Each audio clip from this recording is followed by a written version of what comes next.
This episode is sponsored by CJ Wassell Roofing and Building Solutions. For all your roofing, building and landscaping needs, call CJ Wassell in Leeds, Pontefract, Barnsley, Doncaster and surrounding areas. Contact details in description below.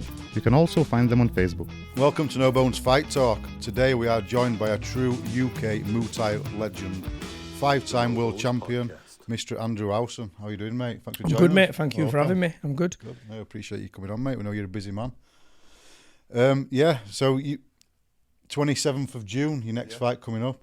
It's a gloved bout against, what's his name? His name is Mark Truarther. Yeah, final Scott McHugh. It'll be my third boxing fight now after moving over from Muay Thai.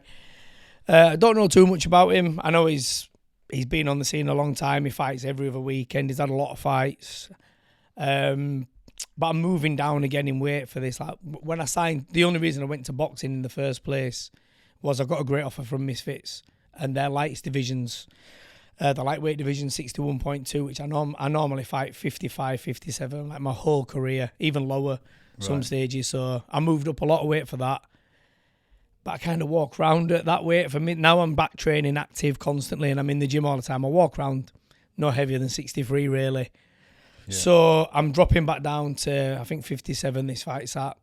So I'll just be too strong. I think. I'm looking forward to it now. It's been quite a hard camp. There's been so many little things like my cousin Stag doing the way at the start of it and stuff like that, which has seriously affected my first week of the camp.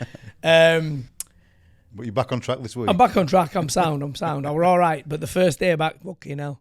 But yeah, just things like that, and I've got a couple of little injuries. I've had to have a couple of days off and work around. So I just want to get this fight done with, fix a few things because there's some good stuff hopefully later down the line as well in the end of the year. But I'm looking forward to it. It's nice to see that Scott's moved and got a good venue now. Metrodome's a big venue. Obviously with Mark jumping in and helping him with a few bits and BKB sponsoring, the lads are sponsoring the show, Joe and Stefan. It's I know that it's going to look the nuts, you know what I mean? Yeah. It'll be a big change from TJ's in Leeds, that's for sure. Yeah, I'm sure it will be. Yeah. It will. I mean, we spoke to him yesterday, and he says the tickets are flying out as well. So don't fucking give me mine then, because I'm still waiting for them. Yeah, it's going to be one hell of a show, I'm sure. We're hoping to be there, aren't we? To do a few little interviews and whatnot. Yeah. But yeah. So Andy, you've had one hell of a career, mate. I mean, thank you. 98 in total, 82 wins, 15 losses. I mean, it's one hell of a career, mate. I mean, it's all right. It's all right. It's not bad for a little knobhead from Leeds, is it? So it's all right. It would be kind of rude not to start from the very beginning. You know, if you don't mind, where, when, and why you decided to start Muay Thai? So fresh out of school, I got a job working part-time in Tesco just for a bit of cash. One of the lads who was like training me up, a guy called Des Claxton, he was training Muay Thai to build his fitness to go into the Marines. That was his like end goal. He was aiming to get in the Marines. With him training, I ended up going to watch him fight, and within a couple of weeks meeting Des, he took me down to the gym and I started training, and I've been there ever since. I think I started training in 1997. I just turned 17. That's late, isn't it? That's it. I started quite late, but back in 1997, I don't think Muay Thai wasn't really well known in England. Then it was kind of just getting started. Maybe a couple of years before that. I think Richard started Bad Company in 1992 or 1993. So I think that was when it was just coming up to be a sport known in England, I guess. So I did start late in terms of my age, but in terms of Muay Thai being on the scene, I'm kind of one of the first in that respect, I guess. I'm a few years back from Richard and some of the older guys. But yeah, I started training in 1997 with Richard, and I've been there ever since. So you just fell in love with it pretty much straight away? Yeah, it's... I can't even explain it really. I got hooked straight away. I think I was there for 2 or 3 weeks solid. I think I went on holiday, I had a couple of weeks away, and then as soon as I got back after having a break and having a holiday, I was like, fucking hell, I actually really miss doing that. I'm bored now. I went straight in. I had my first fight in 3 months, and that was it. Then I fought a minimum of 5 times a year, every year, ever since. That's a lot, isn't it, really, for any combat sport, that is a lot. Especially in Muay Thai, yeah. But even like now in like these days, people don't fight often enough.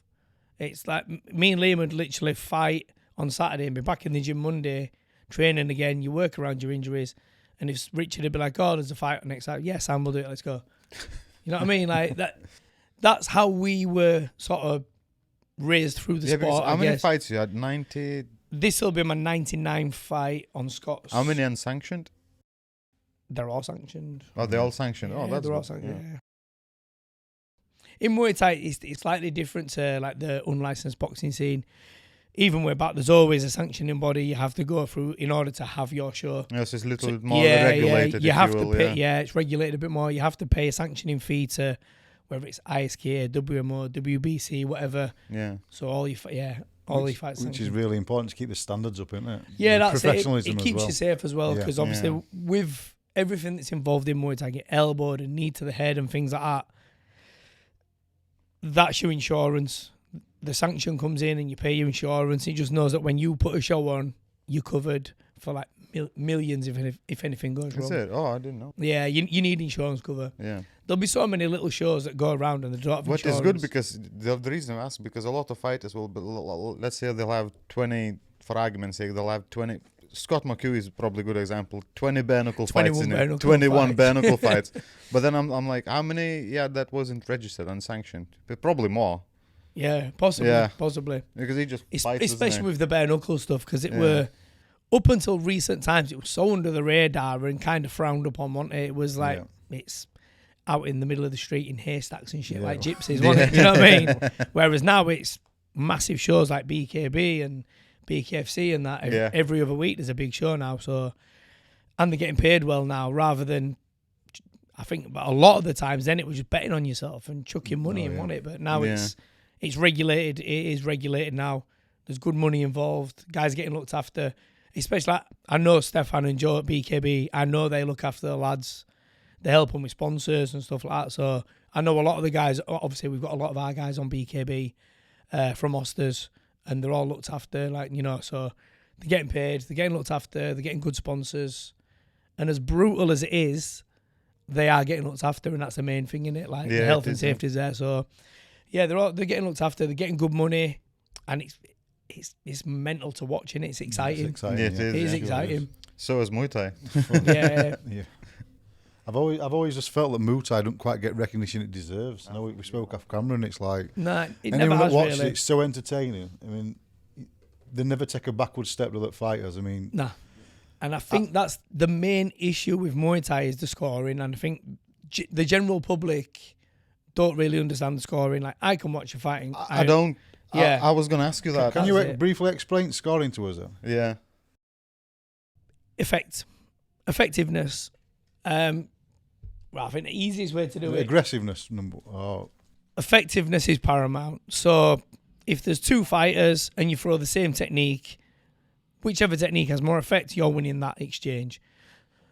Every technique scores the same, whether it's a punch, a kick, a knee, an elbow, but it's the effectiveness of that shot that wins. Not the damage. Yeah, the effect and damage. Yeah, effect and damage. So if you hit me with a punch and I kick you to the body and nothing happens, my body kick will outscore because it's a harder technique to throw. Right, okay. It's kind of like that. Right. But then you'll see, obviously, if you're just Joe Public and you watch a fight and there's a fighter coming forward and he's throwing hands and he's punching him, but he's getting kicked across the ribs every time, and you're like, well, how's he not won? Because he got kicked to death. And the punches weren't knocking him off balance, they weren't knocking him down. Yeah. Whereas if I'm kicking you and you punch me and I go flying, then you've won that exchange. So it's effectiveness, ring control, things. There's loads of different factors. But again, when you're in the sport, you understand it. How many judges are there? 3, same as boxing. 3, yeah. 3 judges at ringside. But they'll be looking for ring craft, effectiveness of strikes, just like general control, and things like your fitness will come into play. Like, you can win first 2 rounds, but you can win the first 3 rounds. But if you're knackered and you get battered round 4 and 5, you're not going to win the fight. Do you know what I mean? It's I totally understand why, as a normal member of the public who doesn't really know it and you just come in to watch your mate, I get how you're like, how did he not win? I watched few of your fights. It is a hard one. And I clearly thought you won. You thought you won. You had your hands up. Oh, Minity. And then you're like, it goes the other way. I'm like, decision. I'm like, what the That's fuck just one happened judge here? you. Well, it's one of them as well. Like we've had this discussion recently because we've had a couple of guys lose on points recently over in Australia and things like that, and it's been for the WBC World Title, like the most prestigious title we have. And you're like, we're the fairest country in the fucking world. Like, if it's a close fight in England and it's like a split decision, the away fighter will probably might get it. And we're too fair. We've also got very good judges. Like the show that me and Liam promote, Hitman Fight League, we have the same judges, the same staff for every single show. Right. And they've been with us for, I think, nearly 3 years now, since we started Hitman. And we know the standards there every single show. We know it's right. We know you're not going to get robbed. No one's ever had a complaint that we've got robbed on this decision. So we're trying to keep that standard. But I think outside of England, a lot of the judging is scored on, like, there'll be kickboxing countries with a through elbows thrown in. So they score it as a different sport. Every country scores it slightly different. Some will score it on aggression. That's the problem, isn't it? Australia score it more on punching in certain areas. And that's why I lost it in Australia. I couldn't believe that when I was watching it. You clearly won that. Yeah. Like the Thais judge it fairly. It's Thailand. Yeah. You can't go over and moan you've lost because it's Thailand. You know what I mean? They know the game. They know what they're doing. And if you try telling me not, you can get out of my country. Yeah, it is a hard one. It's a hard discussion to have. But like I say, when you're in the sport, and I genuinely think that England as a country, we are probably the fairest country in terms of judging worldwide outside of Thailand, obviously. But don't you think then it should be England or Thailand, let's say, used as a template, and then all the other countries should follow the suit, and then they should judge it and score it the same way? I think a big part of the problem with certain countries is, like Australia and America, for example, is they have sports commissions, whereas we don't have a sports commission, and most other European countries don't really have sports commissions. It'll be people in the sport who've done courses and they go judge, and that's that. Whereas America and Australia have actual commissions. So when I fought in America, the judges at ringside were from all walks of life because it's boxing, MMA and Muay Thai. Yeah. So I fought for a world title in America back in like 2010 or something, and I lost on a split decision. But the Thai judge had it to me by like a landslide every single round. The MMA judge had it to the other boy by 2 rounds, and the boxing judge had it to the other boy by that's what I don't like. How can you be a judge of Muay Thai when you're a boxer? What do you know about Muay Thai? But that's the thing with the sports commissions over there. I think they don't have any control. It's literally just who's available on that day. Right, we've got a show there, and like it's coming so popular now. Like especially in England, you can have like maybe 5, 6, 7 shows on the same day all around the country, and it's the same in America, Australia. There's so many shows now that it's such a popular sport. But like you said, it doesn't really get the gratification that it should do. But there's so many shows.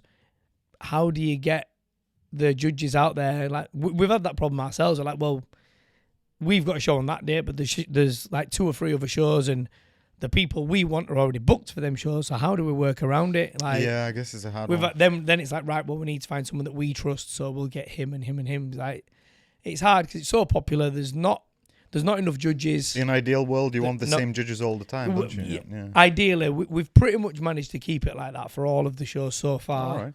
I think there's only been 1 or 2 where we've had to change one judge, maybe, which is not too bad. But I think around the globe in general, outside of Thailand, there's just not enough people who actually are available because there's so many shows, or they don't do the proper criteria of judging. But this is one of them things I've been doing the sport almost 30 years, and everyone's been moaning about scoring for 30 years.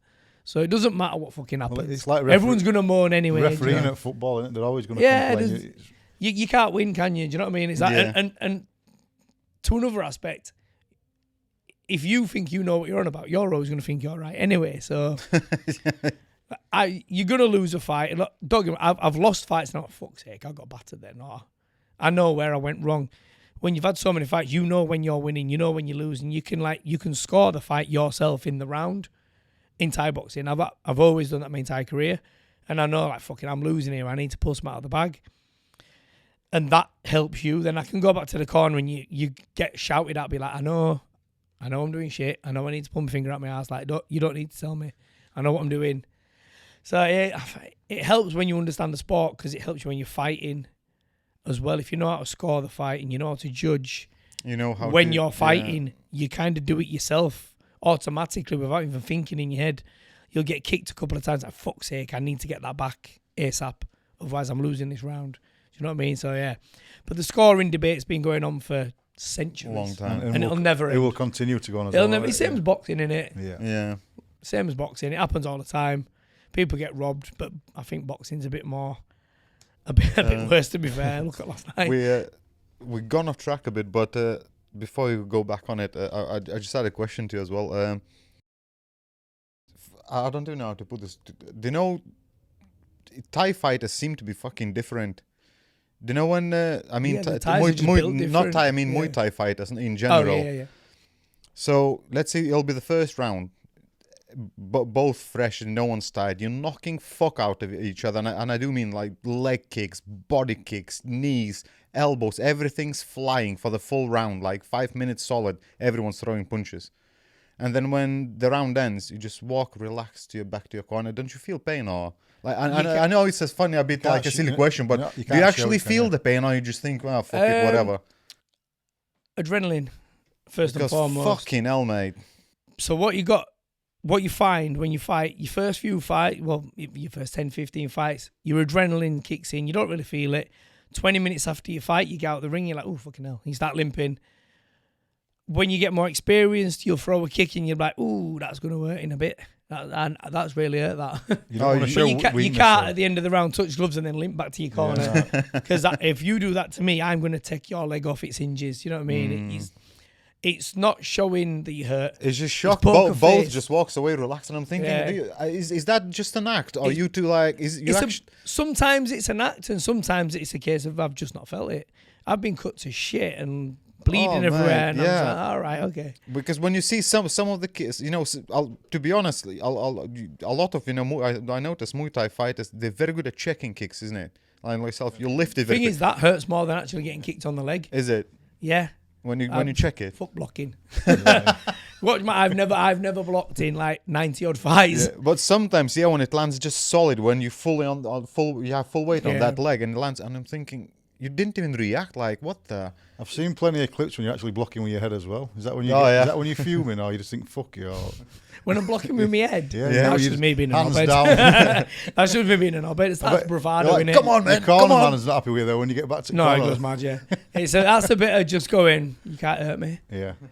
But it has backfired as well. I know which fight you're on about. The Japan one. I did it in Japan. I dropped. It has backfired. To be honest, you dropped him twice as well. No, 2 or 3 times. So I dropped him twice. Yeah. So it was a slight change in rules. I was meant to be fighting in Muay Thai, Kunitaka, I meant to fight for the ISK Muay Thai world title, and they changed rules about 2 weeks before, and it ended up being a kickboxing, K1 kickboxing. So it's exactly the same, but no clinch and no elbow, which obviously affects me because I'm not a kickboxer. You're good at clinching as well. But he punches hard as fuck as well. But then we got in the ring and you can't catch kicks and stuff like that. And I caught a couple of kicks and I was like, it kind of took me out of my rhythm. And I broke my foot in round 1. I threw a low kick, and as I threw it, he stepped back and I slapped his knee. So I just remember sitting back in the corner going, I broke my foot. And my corner was going, are you all right? I'm still going to fucking throw it, but I've broke my foot. I've gone out there round 2, and he hit me so hard. I had no idea where I was. And we're in the corner throwing an exchange, and I just, boom, counter left hook and dropped him. You were beautiful, by the way, because it was a good shot. It came out of nowhere because I was like that. It came out of nowhere and I dropped him, but I had no idea where I was. He was shocked as well, you know. When you dropped and you got up, you could see in his eyes, he was fucking shocked. He was all over the place, but I was all over the place as well. And I was like, it's K1. If I drop him again, it's not. So it's two knockdowns in K1, not 3. I was like, if I knock him down again, I've won it. So I just fucking went for it, and look, I dropped him again, got a count. And I'm stood in the corner just coming round. I was like, oh, he's got another count. Oh, fuck, it's a 5-round title fight. It's 3 knockdowns. I've fucking gone all in again. And he's landing a couple of shots, and I dropped my hands and went like, and shook my head at him, and then he twatted me. That's exactly what happened. Then he dropped me 3 times, yeah. I think it were 5 knockdowns in 90 seconds. Yeah, something like that. You were quick. You were unbelievable. What a fight. My nose ended up over here somewhere. I was like, we're winning. Why have I done it again? But that's my fight style. I've always been, it's either I'm gonna knock you out or get knocked out. Yeah. If I've hurt, I've never been a fighter that if I've hurt you, I'm going to sit back and be like, oh, well, I've hurt him now. I'll wait and see what's going on. And this and the other. If I've hurt you, I'm going to try to take your head off. If I've hurt your leg, I'm going to try and break your leg. Yeah, and then again, you broke your foot. Nobody could fucking tell. You can't show it, can you? It's like, you can't show it. It's still, you know, in some, you know, I don't know, let's say in UFC, somebody, if you hurt somebody's leg really bad, eventually they'll show it, don't they?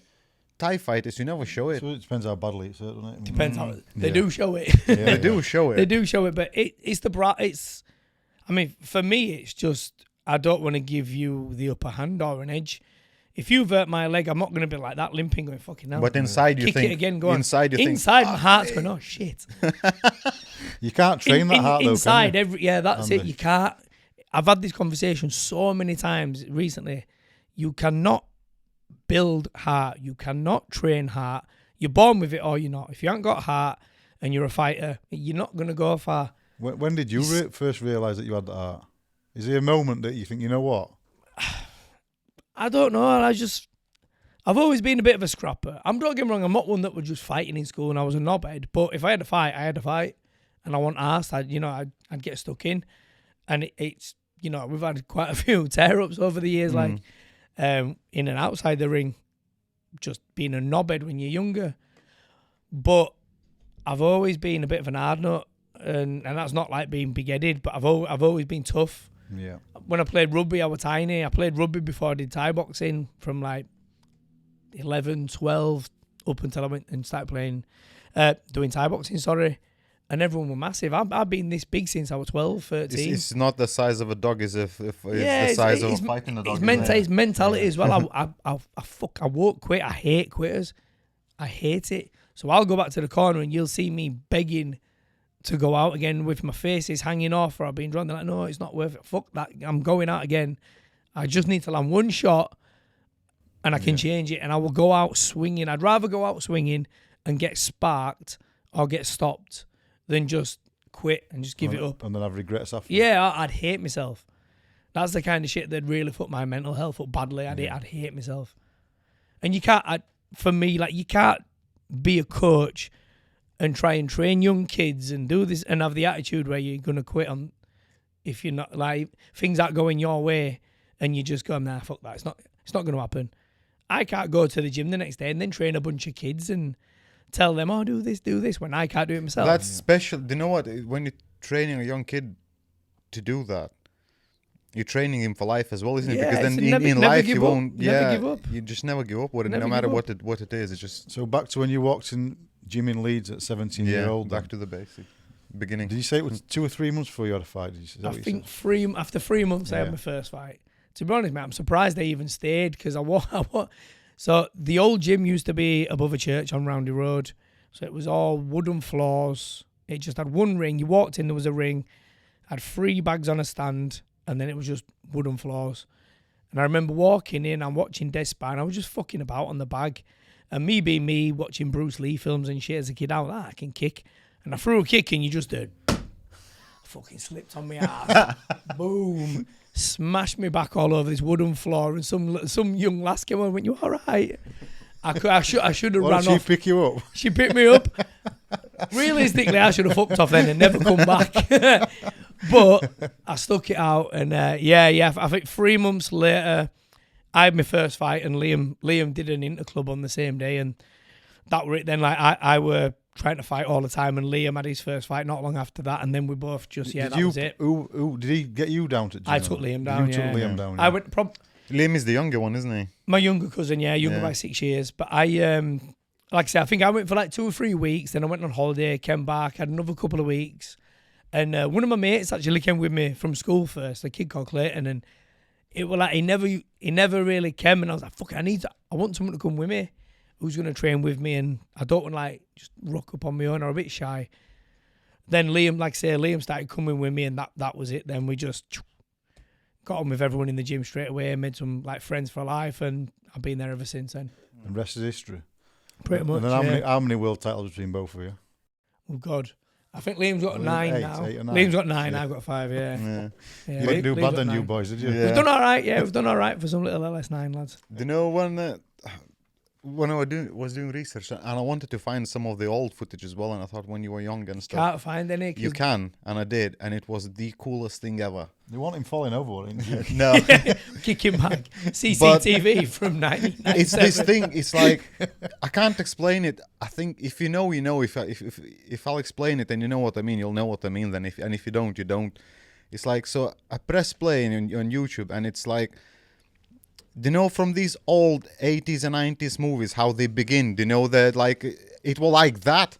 And then, you know, the red corner, bam, it's all red letters. The blue corner, and it's like the coolest thing ever. And it was you.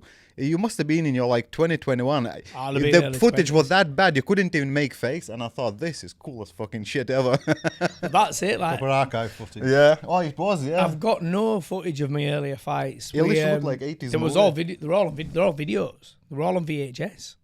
Well, that's what it looked like a VHS movie, honestly. It was all like as dad's filming it on video cameras, but unfortunately, someone broke it. Liam had them all, and someone broke into Liam's house way back and fucking nicked everything. Oh. So we lost all his like early fights from way back then. Why would somebody nick like videos? Well, they just took everything out of the drawers. To be fair, they're probably worth fucking fortune now, aren't they? Well, they are now, but they didn't know then, didn't they? Yeah. Not my shite.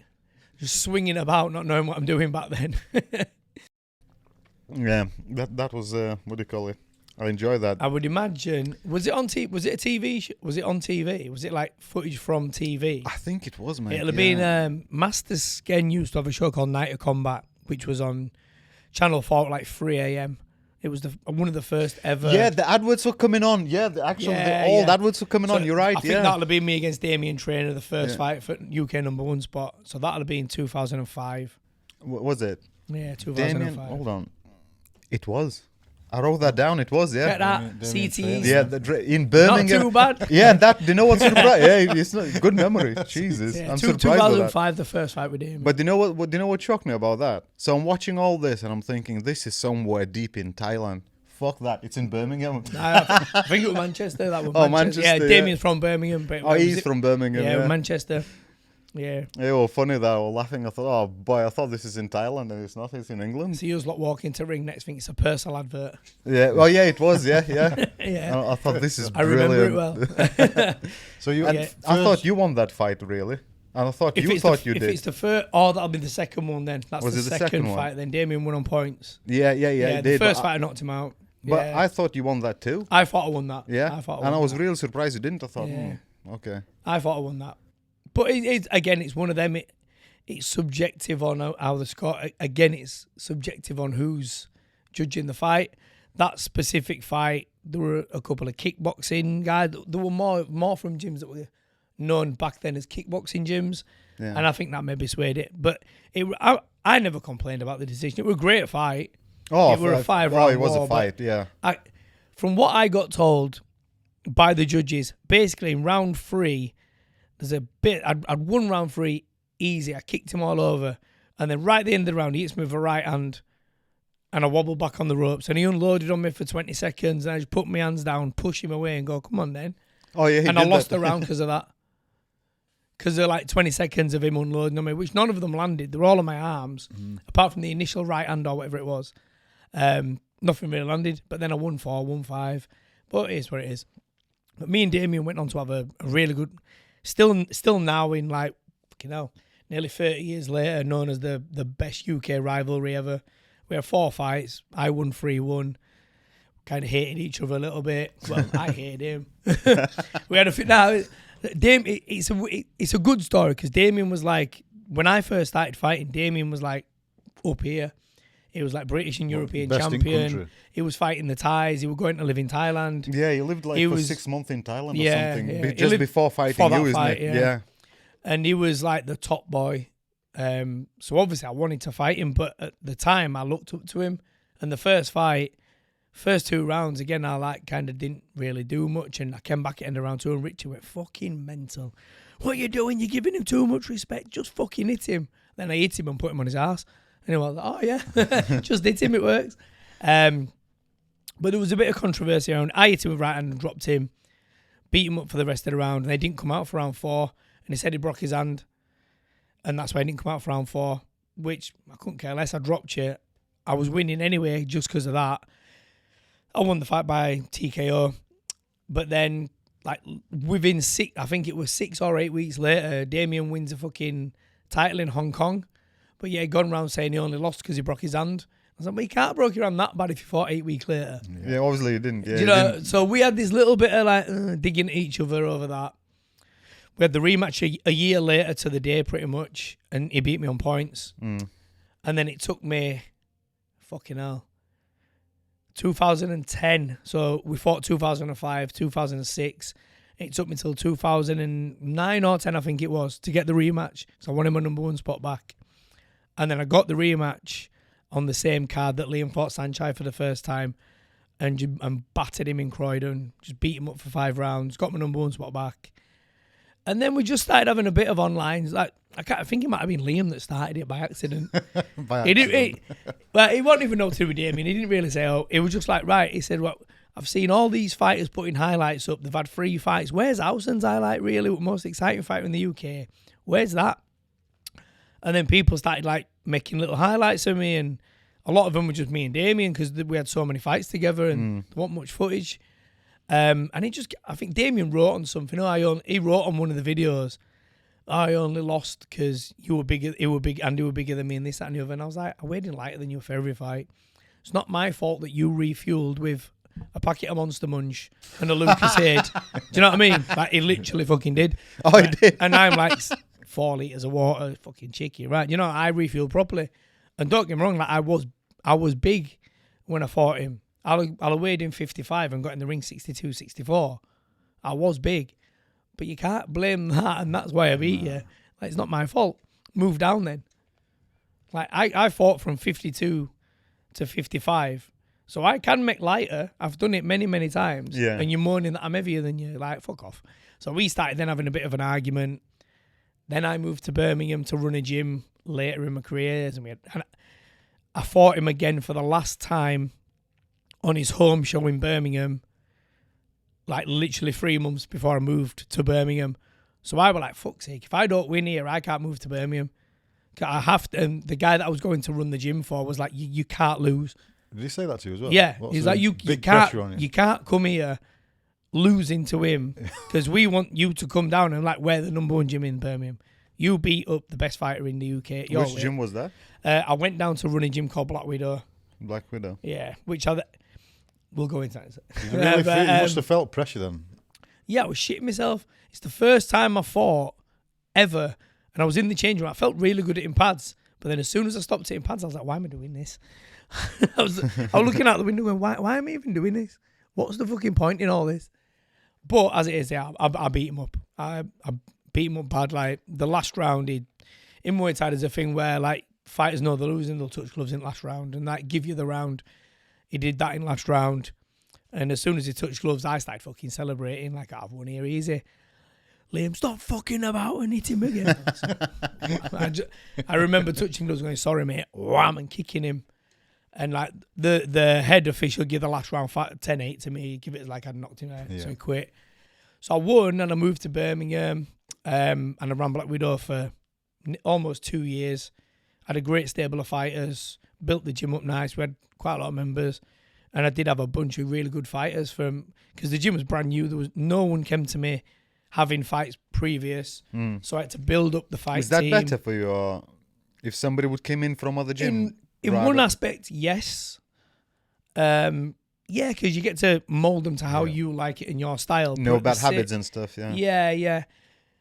But at the same time, I'm not one to, when I coach, I don't coach one specific style. There's a lot of coaches that are like, they might be tall and fight with a specific style, and I'm small, and I'm not one that does, you have to do this, you have to do that. I'll work with your body type and I'll teach you how your body type works. Yeah. So I can teach whether you're tall, small, fat, thin, I can work with it to try and get you to where I think you should be, or as best as you can be. And we had a good little fight team, and it just wasn't working. I didn't like how he wanted me to coach and this and the other. We ended up having a big fallout, and I opened my own gym. I moved on. I opened a gym called Science of 8, and I stayed in Birmingham for 5 years in total. And I had a sick fight team. All my kids were UK number one. I had a couple of guys that were like European and British champions. I had a really good fight team. I think as first year as SO8, we had something like 128 fights that year and like 90 odd win. We had a really good group of guys, a good bunch. I had kids that had been fighting for like a year going into UK rankings. And you were still fighting yourself in all that time? I retired then. Was that 2013? That was 2013. Yeah. I retired after I fought Joseph Lasari. It was a big fuck up, but I fought Joseph Lasari. I lost on that fight, and I retired then. I had a few injuries. My neck's been bad for years, so I had a bit of time out, and I just concentrated on the gym. And I got opened my gym, spent 3 years just running my gym and getting my guys to 2015. It was Yeah. Just trying to get my guys to the standard I wanted them to be, and like I say, it was great. And I was there till 2017 in Birmingham. Then I moved back to Leeds. I sold the gym, moved back to Leeds, and within about 2 or 3 weeks of being back in bad company, started training a little bit. And Liam was having a show, HGH. He used to have a show called HGH Promotions, and he was just like, "Sure, I don't want to fight." Right then, that's all it took. I was back in 2018, and I fought on Liam's show, won by knockout round 2, and then next thing I know, won championship, signed me off the back of that, and yeah, kind of went on from there, and then fought and won in 2020. Yeah, and then moved to boxing. I think really the only question is why. Why did I come back? Yeah, well, both come back and move to boxing. So I came back. I came back to fighting because I've really struggled retiring. Hence why I've retired like 3 times or something. Yeah. I was going to ask you, is retiring harder than fighting? It's shit. It's this being a fighter and getting in the ring and having that one-on-one combat with someone has been my identity for nearly 30 years. And you live and breathe that. Yeah, that's it. That was me every day. And it wasn't even that I retired on my own accord. The first time I retired, it was kind of, I was just like, I've had enough. I was working full time for the first time in about 5-6 years. As a coach? I was working a full-time job. Oh, okay. 90% of my fight career, I had a full-time job. Oh, all right. Up until I'd had maybe 80 odd fights. I had a full-time job all the way through. That's impressive. So you had full-time job, Had a training, full-time, yeah. and then fighting all the time. I had a full-time job while I was like world champion. When I won my first 2-3 world titles, I was working full-time, yeah. So you know what that means? Most of the fighters you beat, they probably were training more than you. Well, because they didn't a have lot the of them jobs. were ties. Yeah, when you fight them, that's all they do. They just that's all they train. They literally live in gyms, don't they? The Japanese and the Thai fighters that I fought for the titles will have just been in the gym all the time, working full-time, training full-time. So I think I must have had 80 odd fights. It was when I went to Birmingham in 2013. That was when I kind of didn't have a job, but I still did because I was running the gym. But it was much easier than doing a 9 to 5 and not having time to. At least in. What? That's not me.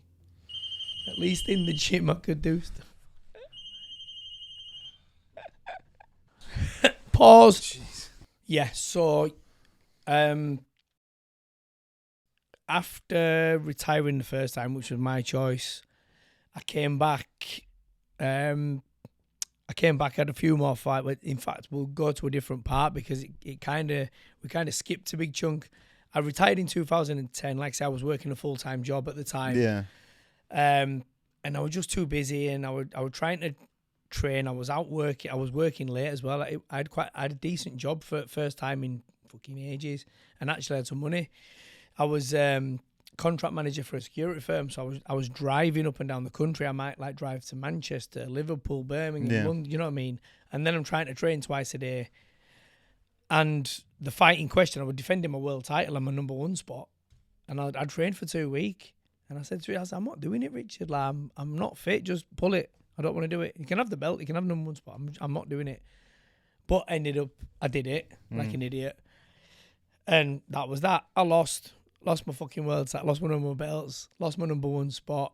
And I was like, oh, do you know what? Got on mic straight. I was like, do you know what? I've had a good run. I'm done. I'm 30 odd years old. I'm too busy. I'm going to concentrate on my career. From Muay Thai, that's a late retirement anyway. Yeah. Yeah. At the time, especially, I mean, fighters are getting a bit more longevity now because now you have nutrition and S&C and things that we never had when we were kids. The regulations and stuff, yeah. So I retired and I was just working. I was still coaching in the gym and stuff like that.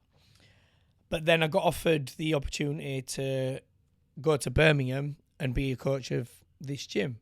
And it was a regular monthly salary. My PTs were mine.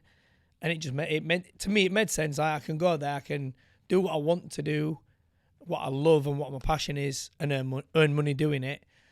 So I went and I did that. And then within a couple of months of being there, I started training a little bit again. And I got offered a couple of fights.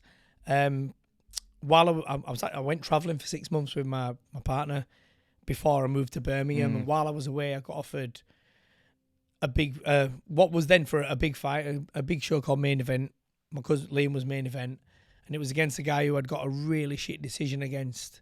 And I took the fight in like 2 days' notice last time with a broken foot. Jumped in to help him out. And I fucking won the fight and got robbed on a split decision. So I wanted a rematch, but I'd retired and it was done. Which fight was that? Which one? Aaron O'Callaghan.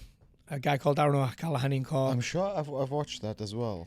You'll have watched the rematch. I beat him up in the rematch. But the first fight, I brought my foot in the Japan fight. Right. And I just got put in a cast. And Liam rang me on Wednesday and went, do you want to fight on Saturday? And I was like, no, I've got a fucking cast on my leg. He went, oh, you'll be all right. It's only Aaron. I was like, it's only this. You'll be fine. Come on, do it. It's heavy. It's 59. So you'll be all right. And I was like, Liam, I'm probably about fucking 65, 66 years. And I've got a broken foot. I just went, how much? He goes, oh, I'll give you X amount of money. I went, sound, get round here and cut this cut cast off. So Liam drove down, fucking bread knife out, cut cast off. Got some electrical tape on my foot. Went and trained for 2 days. Cut 7-8 kilos. Weighed in, fought. I said I wasn't going to use my right leg. I was just going to left kick and box. And this ended up I low kicked the fuck out of him with my right leg. And it didn't hurt. It was fine. Last round, smashed my foot on his knee. Oh, bastard. But I thought I'd won. I thought I'd won the fight. We didn't. It was a split decision. He won the fight. That was that. And like I say, I was kind of done with fighting. I had other stuff on. And then while I was travelling, got offered this rematch against Aaron on Main Event. It was a big show at the time, really big show. Probably the biggest show in the UK at the time. Like I said, Liam was Main Event as well. So we never thought we were going to fight together on the same show prior to that. So I was like, right, one last hurrah. We're on the same show together. Let's do it. I had a fight with him. He broke my arm in round 2 with a spinning elbow. And then I went on to win on points, but no one fucking listened to me. I got back to the corner in the round 2 and I was doing that. I could have. Oh. That's broken. I sat there and went, I broke my arm on my wrist, and he went, no, you fucking haven't. And Richard went, don't use it then. I was like, cheers, lads. Nice one. Sweet. Good support network you've got there. Sweet. Yeah, I know. So I went out, but it kind of goes back to what we were about earlier with like there's different mentality and people are pussies nowadays, some people. Do you know what they are? And people are going to hate that, but fighters nowadays are not built, some of them, don't get me wrong, there's some brilliant fighters in the world and some of them are rock hard.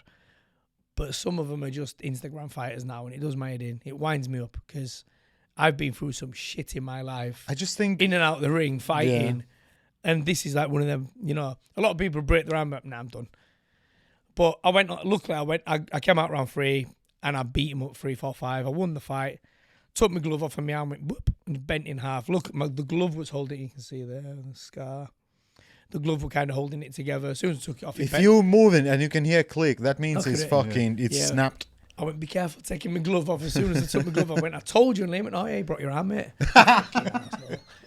So that was it. I had a bit of time off, and in my head, I was like, "Oh, that'll do."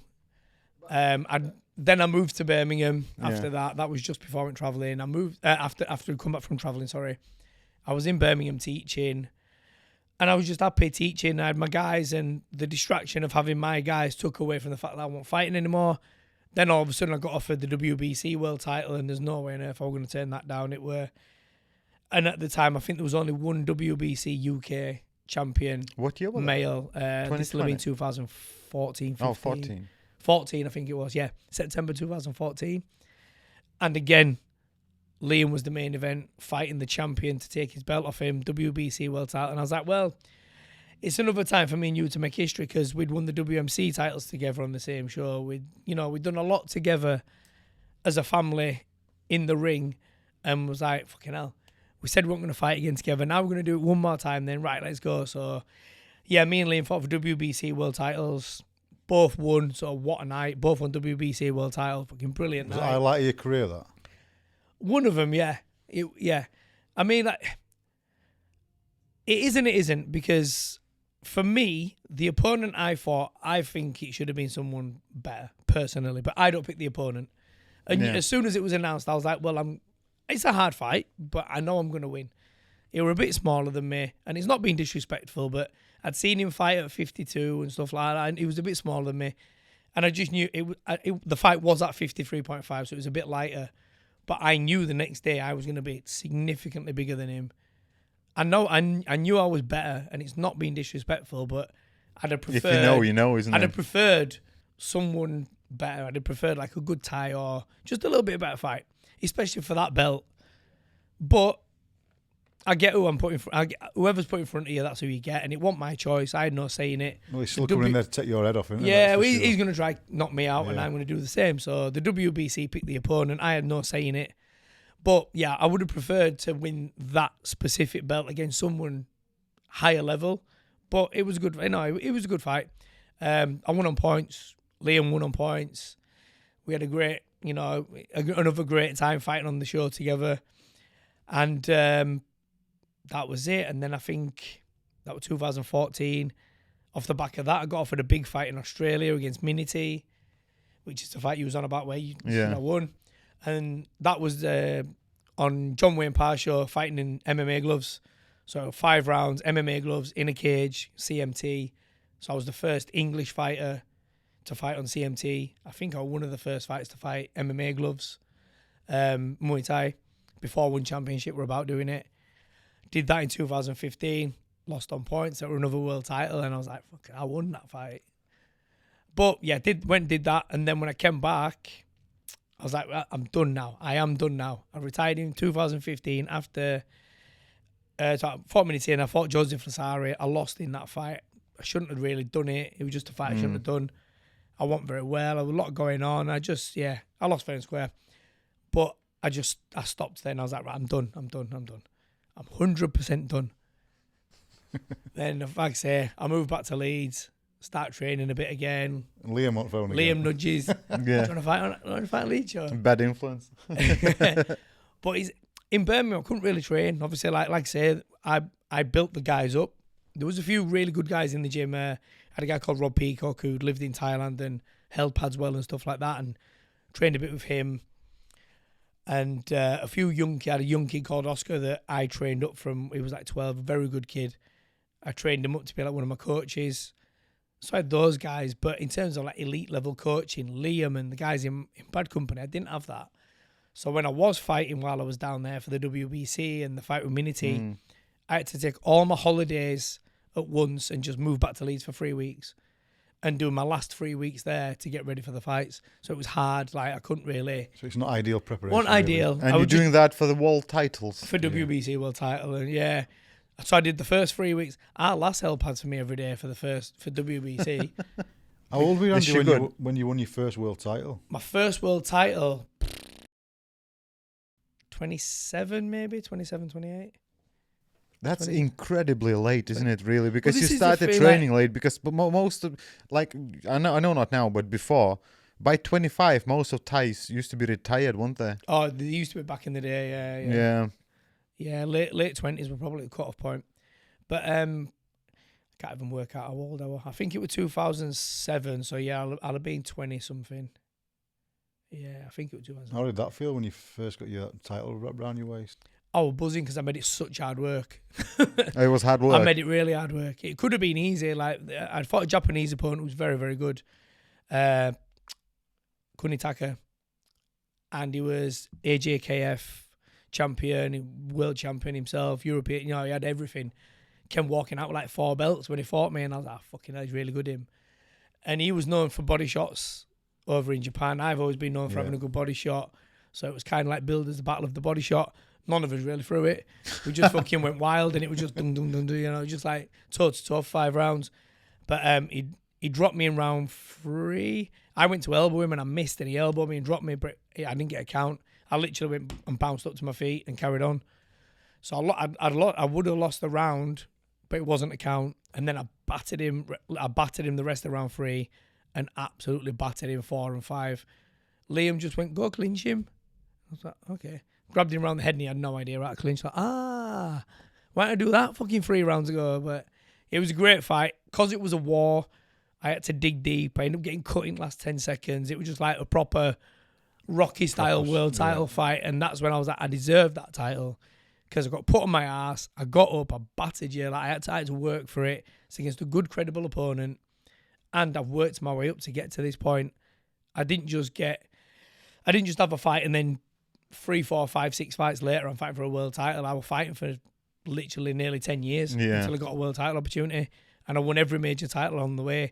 English, British, Commonwealth, European, Intercontinental. Then I finally got my shot for the world title. And then so you really like took every single stepping stone rather than jumping over. I think I'm pretty certain that to this day, I'm one of the only fighters in the UK that has gone that way and gone English, British, and every single one, properly, without missing a few steps. And that's one thing I'm really proud of in my career.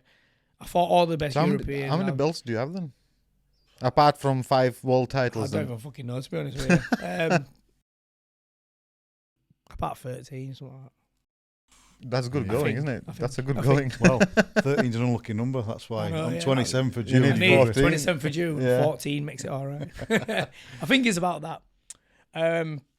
But then, so we've done that. I retired in 2015, came home in 2017, fought on Liam's show, won by knockout in round 2. I took Liam to fight in Malaysia on one championship. He took a fight with Pech Moricott on like 3 weeks' notice. And we went over there, and one of the guys, Rick, was just like, I didn't know you were fighting again when you come in here. And I was like, shit, you offering me again? What? So, and I was like, I'll have been 38, 39 then when they offered me the contract on one.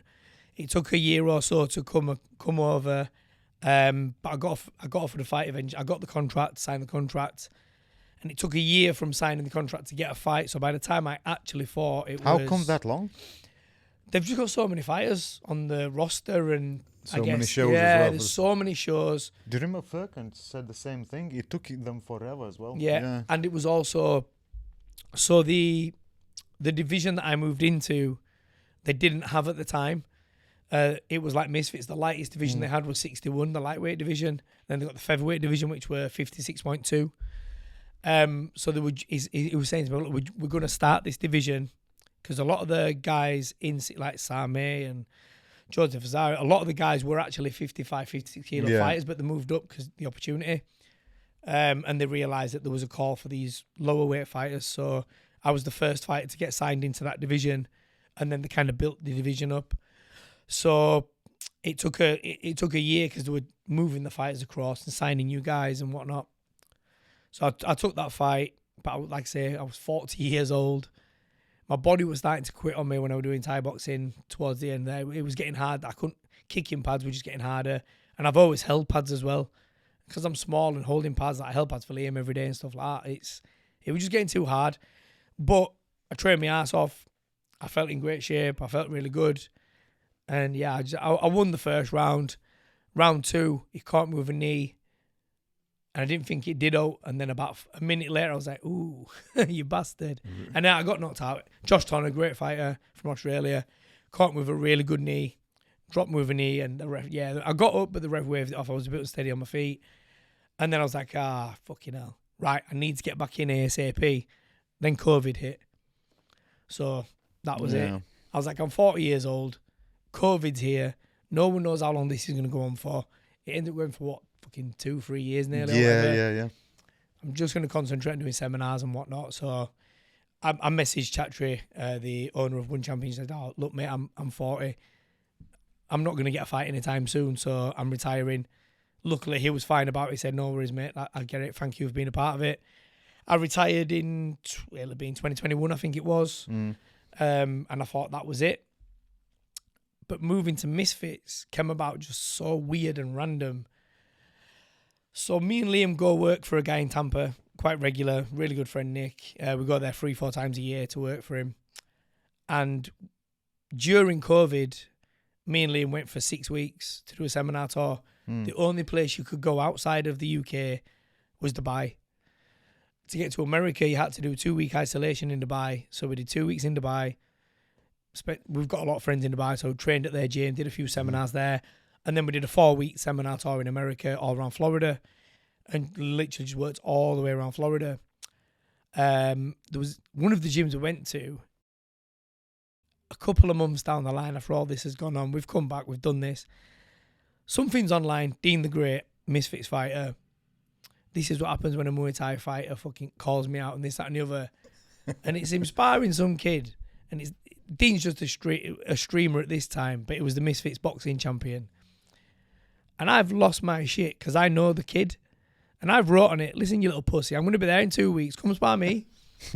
And that kind of kicked off. Yeah, caught fire. It caught fire massively. It went viral. Like, I'm calling him out. I was sharing shit about him. He started fucking, he's a pussy and blocked me and blocked my accounts. He wouldn't do it. Oh, did he actually? He blocked me straight away. Oh. But then Mams Taylor, the main guy at Misfits, he must have caught hold of it. Mams dropped me a message randomly one night. And I was like, who's this guy? So I'm Googling him, I was like, holy shit. Hey Andy, followed you for a while. Do you fancy fighting Dean on Misfits in Miami in August?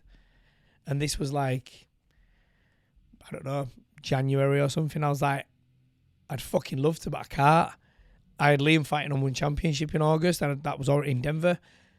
My body was fucked at the time. I was booked in to go for stem cell with Liam straight after his fight. So me and Mam start talking, and that was kind of the start of it, all because I slagged the little prick off and said I wanted to punch his head in. So it kind of kick-started things there. Mams is a nice guy though, so me and Mams got talking. We chucked a few ideas about, and then I think it took a couple of years before. It'll have taken nearly 2 years before I got a fight on Misfits. Must have been, because I'm fucking 47 on Friday. Well, that's probably good. Yeah. So I thought, I think I was 45 when I fought Joey. So by the time I'd actually got things sorted, me and Mum's had a chat, put things in place, 3-fight deal. Fought Joey Knight. Obviously, I lost on points in my first boxing fight. But for me, still, like, I think Joey's the best. He's the best, the hardest fight on that entire division for me. He's one of the Queensbury boxers. He's been boxing since he was a kid. Everyone in the division that I'm in Misfits, normally it's influencer boxing, that everyone in that division that I'm in are all actual boxers. There's no one in the division who's not a boxer.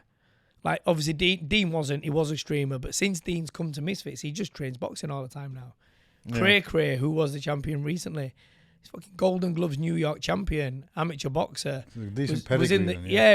He was in the. He got selected for the USA amateur boxing team. Fucking great boxer. But so the thing is, they are boxers, like you say. They all boxers and they all experience. You're not a boxer. You're Muay Thai guy. So if you go there and you have 5 rounds with a guy, excuse me, that's that's an achievement, because you fight different, isn't it? Yeah, the boxing, it's totally different. Like, obviously, you've been watching my fights in the build up to this. I've never moved my head once. Yeah, well, I've never taken a backward step. I was about to say that. You never off center. Yeah, never. My stance is different. Muay Thai is just woomph. Yeah. hands up, walk forward. I mean, don't get me wrong. Now, obviously, because of one championship and fighting in small gloves, a lot of the guys now just predominantly box a lot, and they've got good head movement and they use it. But we never had that when I was coming. It was like hip pads, clinch, spar, do this, do that. And I've always fought in a straight line. I've just never had the mentality to learn how to move. So I've always gone forwards. I always want to have a fight. So transitioning from doing that, what I used to do, to learning how to box and how I am now, especially, that's a fucking testament to Al. Yeah, for getting me to move my head is an achievement in itself. Let's cut off. Fucking why? Tell you what, lads, we're having some success here. Yeah, so like with the Misfits fight, it was I got a message about it, and it was originally meant to be April last year at Leeds Arena against Joey. And then that was in February, middle of Feb. I want with any boxing coach then. I was just boxing at our gym with our guys, so I was still kind of doing Thai boxing. I was just learning a bit. My coach had 10 pro boxing fights, so I was just doing a little bit with Richard and moving my head and stuff like that, trying to learn it. But then I went to Ireland and I only had 3 months before I was meant to fight. My last session on the Friday, just finished my last session, felt brilliant. Sat in my car, beep, beep, beep. Hi, Andy, so-and-so from Wasserman. Show's getting put, we've cancelled the show. It's getting put back 6 weeks. I was like, for fuck's sake. So I had another 6 weeks then to wait. But even then, I'd only actually been properly boxing with Al at Osters for just over 3 months before I fought Joey. You have to unlearn not the bad habits, but you have to unlearn Muay Thai boxing, isn't it? Unlearn all my bad habits and just walking in a straight line. So I mean, the extra 6 weeks were good in that respect to give me a bit more time to try and do a few things. But at the same time, I'd not fought for so long, like 4 or 5 years nearly. I'd had to mentally wind myself up and prepare myself to go back to fight. And I was there. I was ready to fight on that Friday. I was like, I'm fucking ready. I can't wait now. And I was buzzing. And then when I got that news, I was like, fuck this, I'm off for a pizza. Fuming. I was fuming. I just had the weekend off and started again on Monday. So we got back to work on a Monday, and then it ended up being in Derby as well. Like, we moved from Leeds to Derby. So I ended up, everything was just a bit of a ball ache for it. And like I say, Joey, for me, is probably one of the best in that division. He's Queensbury boxer. He's had like 20 odd fights. He's only lost once.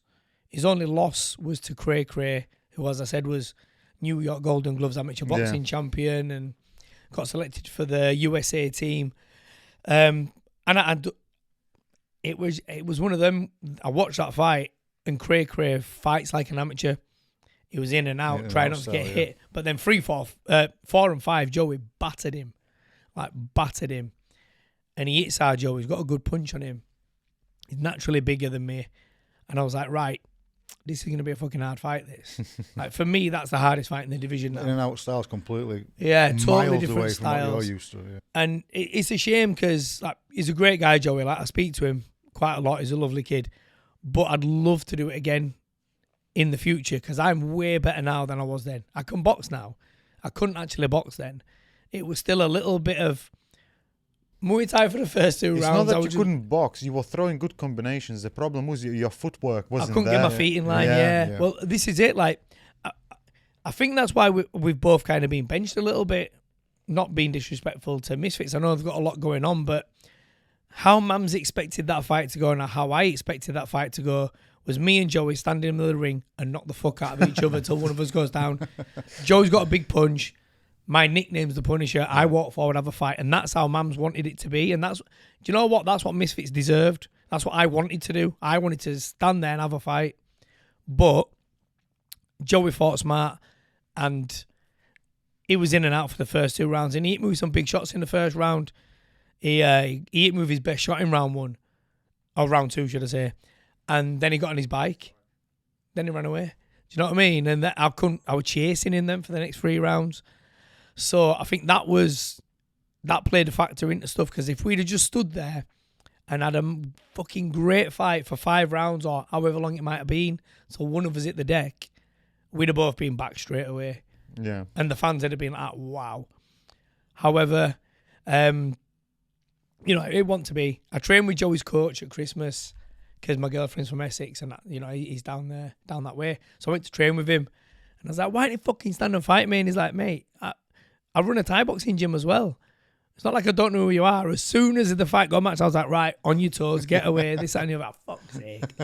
So it was just one of them. Which one you'd like to run back though? Yeah, definitely. I'd love to run it back. But he's got a few injuries. He's retired. He's retired from what I've heard. But you know, to me, yeah, sorry, go on. No, what I was gonna say, to me, Thai guys, Thai boxers like yourself, you know, but Muay Thai boxers, to me, it's like bare knuckle guys. It's just proper fighters. It's a proper fight. Just come here and just have a fucking scrap rather than in and out. It's like, frustrating is that when somebody's on the bike though, when you're used to. Does your head in? Yeah. My head went. Especially when I lost the end, and I was like, you little pussy. I went over to her and I was like, I'm sorry. And I was like, what are you on about? You boxed great. The last 3 rounds, you were great. You won. Like, you did hit him with few good overhands. I think he did not. Yeah, I'm sure he didn't see it coming. Like, the right he went hand landed every time. Straight into his head. One boy went straight into his ear. What about signature body shot? Were you trying to get that in as well? I couldn't get it. Couldn't get it because of his footwork, his movement. Yeah. That's what his I wanted. His reach was good as well. Yeah, that's what I was looking at. How much have you come on then since you've been at Ostas with Al? Well, this is great setup there, isn't there? Some really good lads in there. He's got some great lads. Obviously, we've got a great bunch of BKB guys. Obviously, Deck, Scott, excuse me, Rico comes over now and again. You know, Sims. We've got a great bunch of BKB and BKFC lads in there. Yeah. But the thing is, even out of them, I can't even class Deck as a BKB. Deck is an elite boxer. His boxing is brilliant. He was English champion when he was boxing. And Deck's rock hard.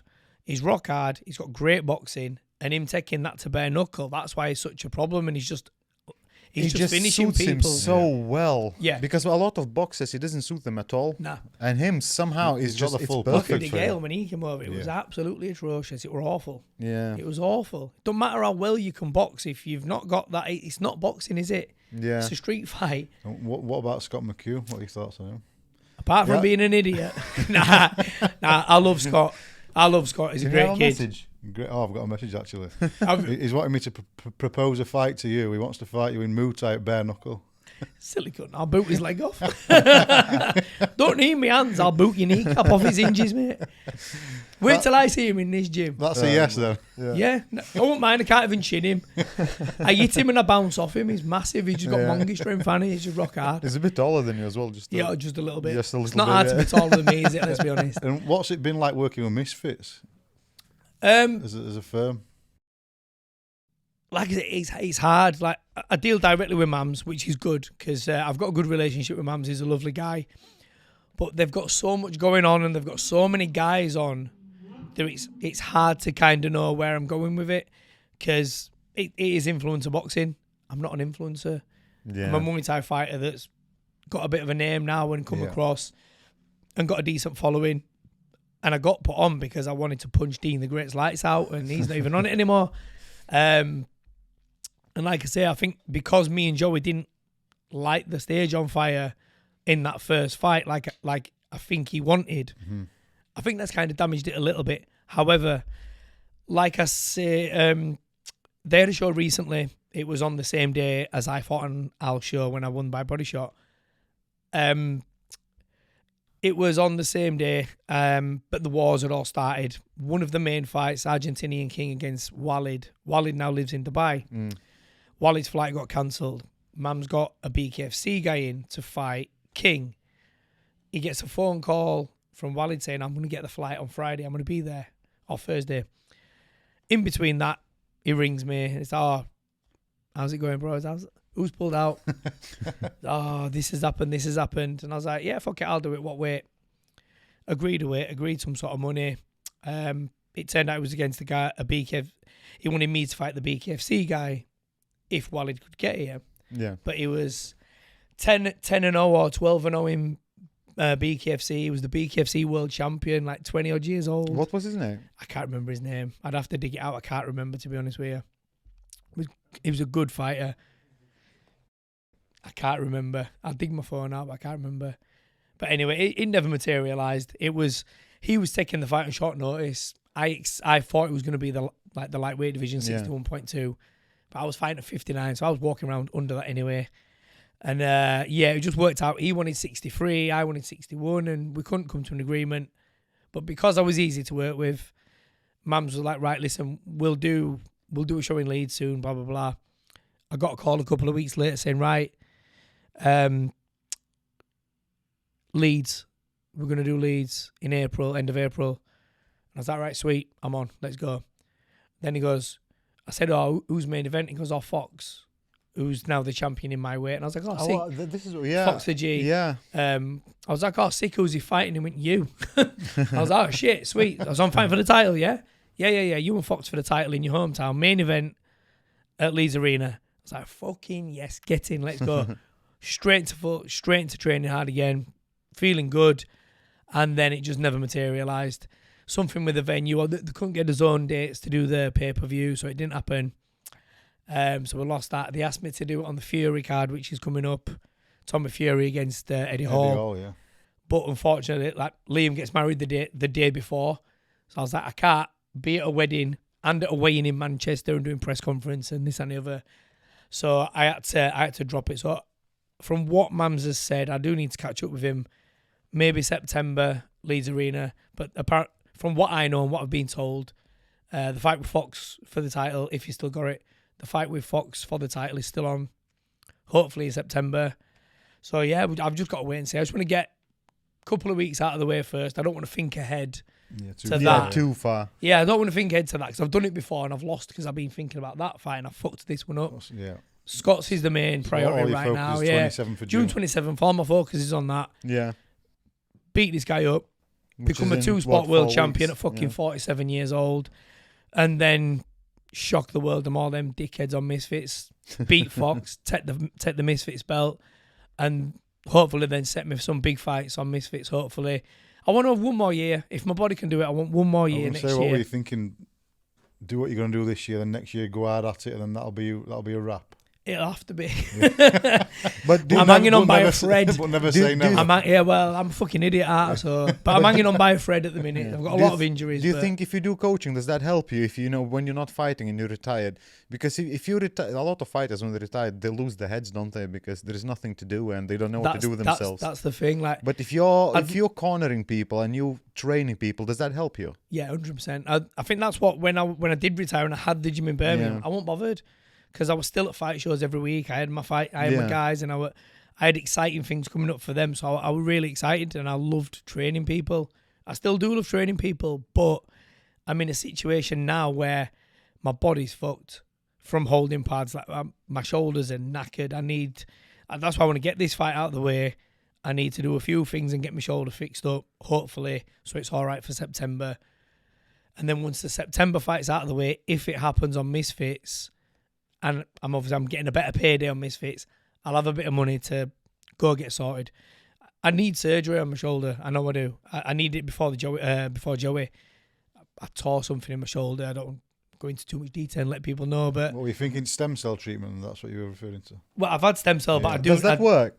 It worked to treat because I couldn't even train up until some people say it works great and some people says it doesn't, and I don't. Yeah, it's not 100%, is it? It's not 100%. It depends which stem cells you have as well. I think the problem is as well when you speak to people, you go, "Have you been moving after that?" They go, "Yeah," and I thought, "Aren't you supposed to move for a certain time?" You're meant to let it settle. You need to let it settle properly for a while, and that's the problem with me when I had it. So I had it everywhere. I had both knees, my lower back, elbows, my neck, both shoulders, both hands. I had like the job. That's what Muay Thai does to you. I had the job. Yeah, I had the job lot. But my knees, sweet. I've not had a problem with them since, really. A couple of little things, but it's not to do with what I'd actually done. Knees are fine. Lower back's fine. Hands, sweet. Elbows, no problems. But my shoulders, because I use them so much as well, it's only boxing and holding pads, it's that impact as well. I couldn't let them settle. I'm self-employed, so I had the stem cell. I had 2 weeks off, and then I was back holding pads, and that didn't too help. much, yeah. Everywhere else healed up nice. Where did you go for that? Were it America? We went to Costa Rica. Costa Rica. Everyone goes there. A good clinic in Costa Rica called RMI. They've looked after me and Liam a lot. Yeah. So yeah, I went there. I don't know if I would go back for stem cell like right away. I know I do need an operation. I just need to clean up. I've got osteoarthritis in my shoulder. I just need a bit of a clean up in it. I'm lucky that I'm on really good terms with a surgeon because he's operated on many other things before. Yeah. So Simon Boyle, shout out to him. He's sorted a fair few injuries for me out. I need to get in with him, but obviously NHS, it's just takes the piss. It's too long. Yeah. I've been on the waiting list for 6 months, 7 months. That's nothing, isn't it? And it's 10 grand the surgery I need, and I just don't have the money. Like any money I do get at the minute, it just pays my fight camp, pays for training, pays for my food, pays for my nutrition, and that. So it's hard. That's like the hardest thing. And that's how important is sponsors then? Massively important. Yeah, massively important. Especially for me at this stage when I'm like say I'm 47 next week. I've got 2 young kids. They help me still be able to pay my bills and be able to train and things like that. So shout out to all my sponsors. I very much appreciate you all. You do massive things for me. So thank you very much, guys. Yeah, absolutely. It's to all the fight, isn't it? The sponsors are. It's a paramount thing. Mark's mental. Mark sponsors everyone, I think. Yeah. Do you know what is what a guy? What a guy! He's a lovely guy, as well, and he sorts stuff out, and he's really involved, and it makes things happen, and it's brilliant. Since he started helping out with Scott's show, to do a bit with him and sponsoring Scott's show, he's just messaged me out of the blue and gone, right, what do you need? We'll do this, we'll do that, and he's hooked me up a couple of sponsors for the show. So thank you, Mark. I appreciate that. Big shout out to Mark and Flyhole. Mark, massive help. You're the man. We'd all be fucked without you, Mark. Yeah, that's true. Yeah, really is true. But he does his sponsors. Everyone he sponsors. Deck, Scott, me. You know, there's loads of he people. does. Loads. I wanted to ask you something. What would you say was your favorite fight of your career, and what was the least favorite fight of your career? Maybe the worst fight, or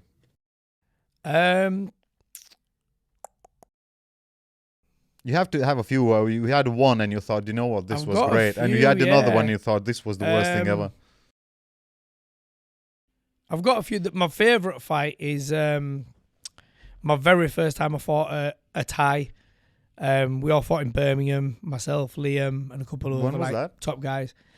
God, it'll have been 2005. It was just that's early. It was my next fight after beating Damien for the #1 spot.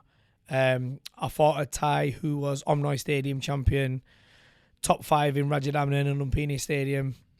So it was like an elite Thai, not just like a Thai. It was an elite level Thai.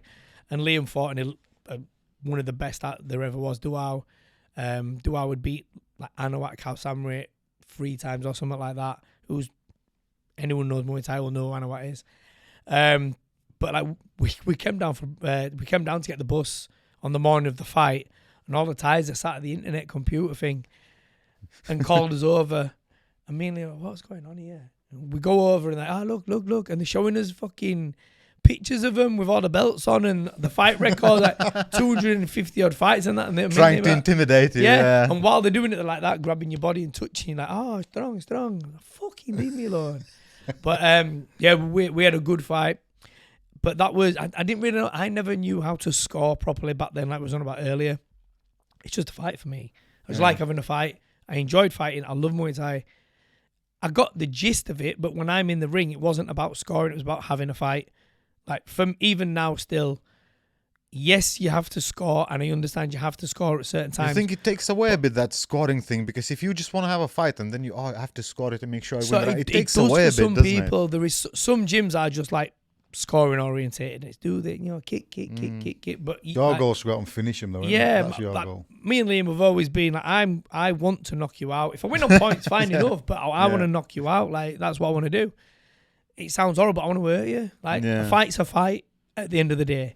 Well, doesn't matter what aspect speaks it is. for itself, though, doesn't it? Well, that's it, innit? Like, it doesn't matter. Hence why I've had some silly losses. Like the Japan thing, I dropped him twice. I could have walked around the ring round 3 and not gone near him and just won. I'd already won, but like a dickhead, I fucking got whacked on. I tried to finish him and got whacked. But I'd rather go out like that and have that excitement to it and people go, look at that, look what they did, that was fucking And this brilliant. is what you're doing it for. yeah. anyway, It isn't it? actually built sport, though, doesn't it? Yeah, of course it gets does. more That's what eyeballs people on want it. to see. Yeah, That's yeah. what people want to see. Like, don't get me wrong, if there's a really technical fight, but they're actually hurting each other as well, and there's a couple of cuts, and they're doing this, that's great to watch. It's great to watch. There's nothing better than watching someone who can kick properly, and they're kicking it hard, and you're like, you can hear it, and you can see the visible effect. Yeah. But when there's no power, and it's like, it's boring, innit? You want to see people have a fight. People pay their ticket money to watch you be involved in a fight, and I've always had a fight, like, no matter what.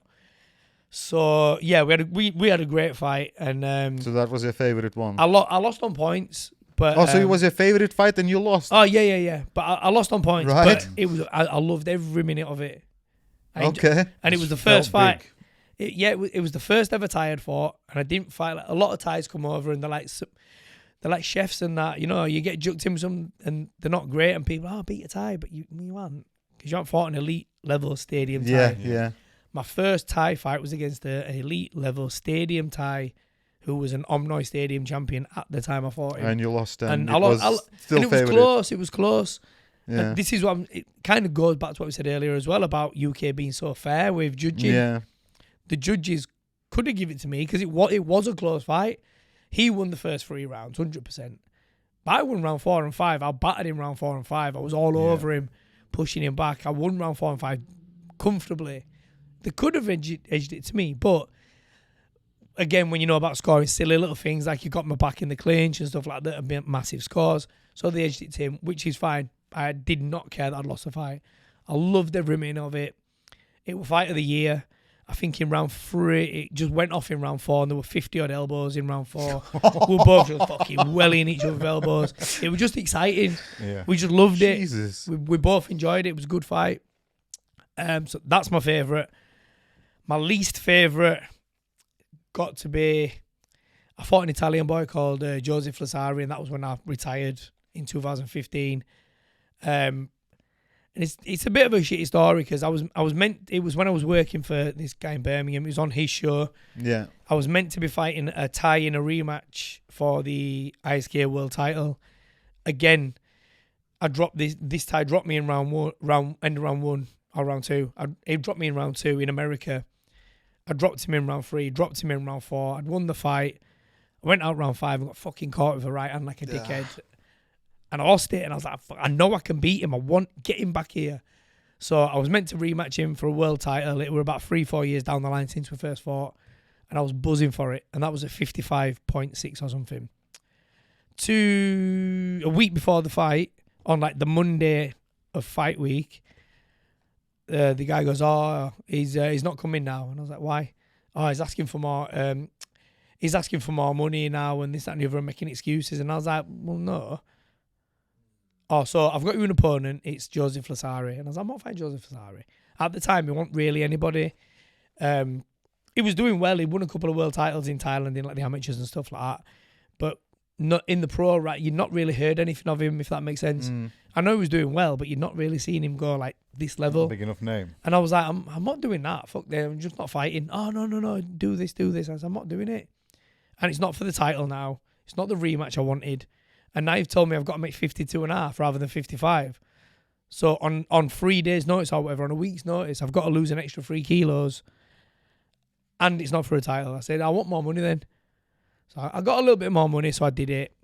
Even then, just stupid things. I cut weight bad because I had to lose a couple of kilos. I felt a bit shit. After I'd cut the weight, I did something that I've never done in what'll have been 89 fights or something stupid, and had a carbohydrate drink. I necked that, and that was it. Throwing up everywhere, had shits. I couldn't eat till about 11 o'clock at night, and when I did, it was coming back out. And it's not an excuse. I went in and I tried to fight, but I just didn't have it. I didn't have any legs underneath me. I ended up getting stopped. He fucking elbowed my eye out. Yeah. Caught a good elbow. I've still got a lump on me there from the bastard. Well, everyone says if you had a bad weight cut, your legs don't move, your hands don't move, don't they? The thing is though, like, I've had Punch bad resistance as well. I've had a lot of bad weight cuts, and I've still been all right. Like I've never used it as an excuse. It was that fucking carbohydrate drink, because I don't know why, but it's just too many. I'm used to doing. I've had a set routine for like 27 years or But whatever. that's what you're supposed. And then I changed the routine. Yeah, you're not supposed to do I that. just changed the That's a routine bad idea. once, and it just didn't agree with me. My belly went sideways, and I couldn't digest any food. I couldn't sleep properly. I just felt shit. Warming up on pads, I felt great. Warming up, I was sharp. I felt great. Liam's like, fucking hell, you look good. Got in the ring, and as soon as I started fighting, and he was 100. He didn't know that he was 100 mile an hour. I trained for a Thai who's nice, relaxed. Yeah. I know exactly what he's going to do. And then I got in the ring with a maniac who just went boom and just ran in straight lines at me. And I was like, oh, fuck's sake, it's going to be hard. You think that your opponent, when they obviously come up against you at like an high level, maybe somebody not quite on your level who used to up the game though, and they'd look in corner and you and your Liam are there, but they think, me. They want to take your head off, don't they? Yeah, they up the game 10%, I bet, don't they? If you're fighting someone like me or Liam, or you see those guys in the corner and you don't have that mentality, there's something wrong with you. Yeah. You want to beat those guys. That's why I think why me and Liam have been so successful. We never shied away from a fight. We've always fought the best out there. Liam especially has fought all the best Thais, had some great results. It's what makes you as a fighter and a person, innit? And that's what propels your career to it's crazy then when you look where at it can be. You and your Liam coming into the gym at 17, 18 or whatever, and how far to be cousins as well. Well, even Liam was 11. Liam was 14 when we started, It's crazy how far, what you've done, what you've achieved in sport. I mean, really put it on map in UK, mate. Thank you, I appreciate that. I think, like I say, now we've got some great guys coming through. And we have got some amazing. Obviously, look at John Haggerty doing what he's doing on One Championship. Yeah, it's great, and there's no taking that away from him. But then there's also people who are getting good results on one against these good Thais, but it's predominantly because of the little gloves. He punches chance now, and it does make a difference. Like if it's in a traditional Muay Thai fight, would it have been the same with some of the results? And that's not Haggerty and these guys, just in general on the broad spectrum. There's people that can punch, and it only needs one punch to knock you out, doesn't it? Yeah, because but in the 10-ounce glove or 8-ounce glove rather than the little 4s, would that happen? I think that's the big problem with people and One Championship. Oh, it takes the skill away from the sport, which it does to an extent. It does on a defensive side. It's not Muay Thai anymore. Like that's the thing. You need to get that out of your head. It's not Muay Thai. It's a hybrid version of it. Yeah. It's still Thai boxing, but it's in little gloves. You've got no defense against the punches. You can't do long guard and all the things that you used to do. You have to learn different way to defend it and stuff. Yeah. But it's fucking exciting to watch because you know you're going to see people get sparked every day. So people watch it, and they're getting paid well. So it's like the hybrid boxing as well. Isn't it? How entertaining is that? Yeah. So it's like having a piss with small glove. It's like they're all fucking mental, them. Having a boxing match with no gloves on. Fuck that. Have you ever been approached by BKFC or BKB?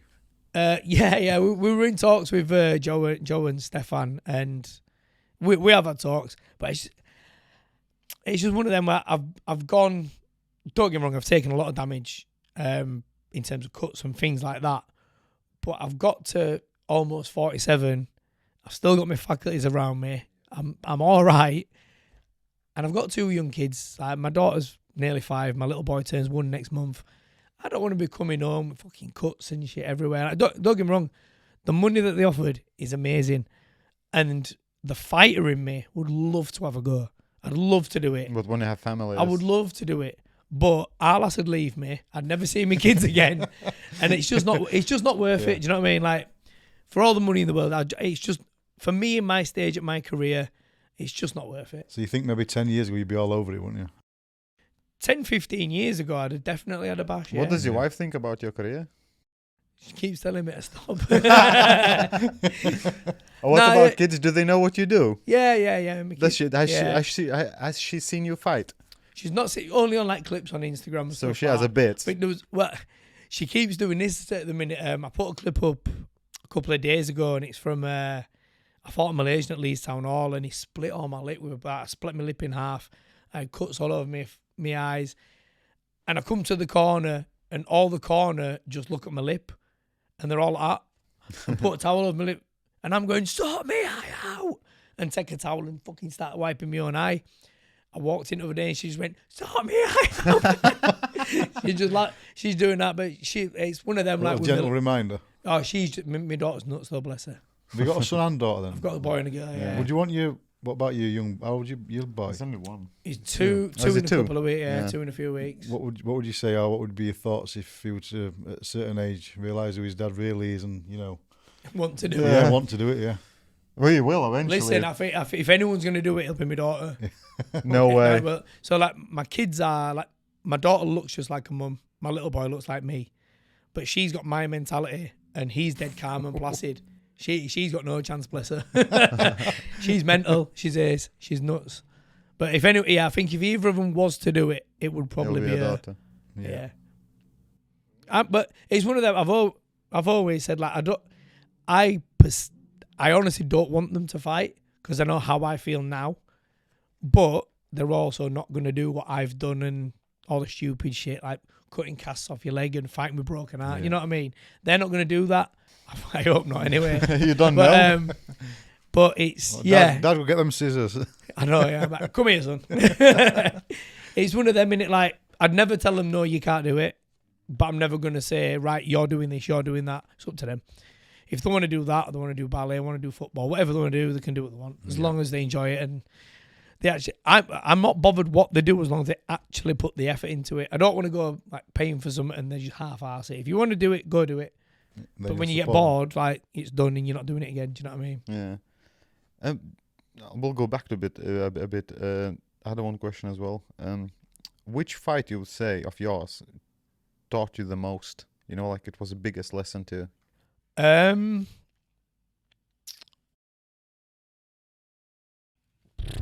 a few. Against the Thai, the one that I love that fight, that taught me a lot because that was the first fight where I sat back and went.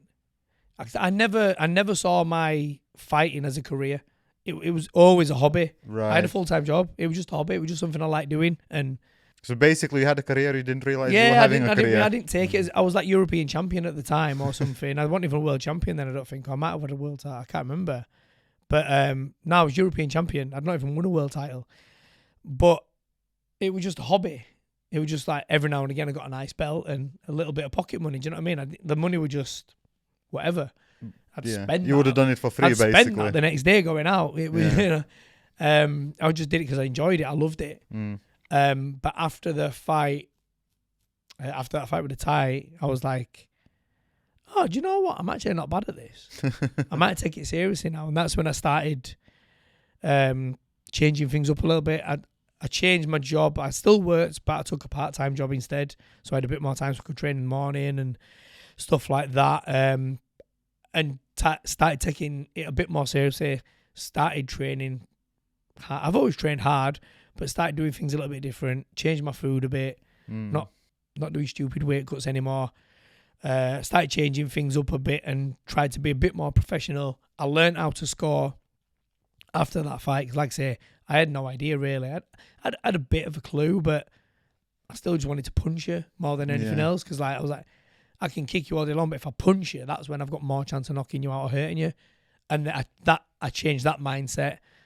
I did the like judges course, learned how to score, which then again, like I say, it helps. Then my career progressed, and then I know where I'm losing. Then and I know I need to do this. I want to get your foot on gas. Yeah, I knew like it could be say round 2. I've lost these 2 rounds. I need to win 3 and 4, massive to win now. I know I need to pull something out of the bag, and it helped with that. So that helped definitely. Certain fighters helped. That and I fought for the WMC Intercontinental title against the Thai, and he dropped me with a jump knee in round 1, and I was just like, I just remember looking at the floor. I was like, what's going on here? Oh fuck! But getting up off your ass, getting up off my backside, and going to win. I won by knockout in round 3 with a body shot. Stuff like that, just that mentality and knowing I can do it, and against a Thai, not even against that normal average Joe, UK, European. No, I can do it against a good Thai. That it doesn't matter if I'm on the floor. I know I can get up. I know I'm never going to quit. Like you'll have to kill me to stop me. You can drop me as many times as you want, but I'm still going to get up, and I will always keep getting up. I'll always keep coming forward.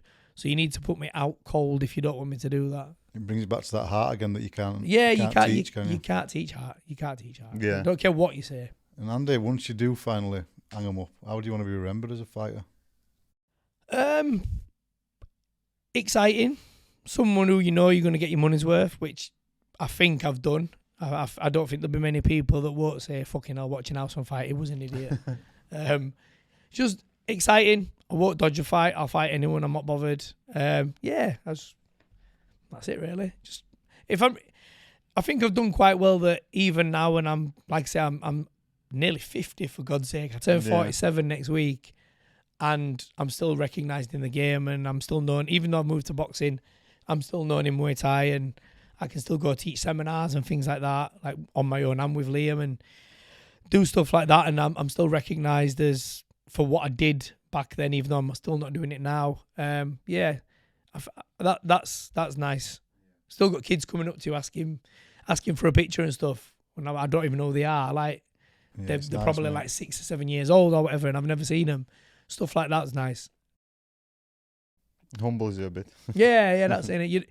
I mean, in the grand scheme of things, Muay Thai is kind of like nothing, is it? Like you don't really think about it. But a lot of people say this, like when they meet me, like especially when I meet Liam, it's like, oh, I didn't think you were going to be like that. I was like, what did you think you were going to be like?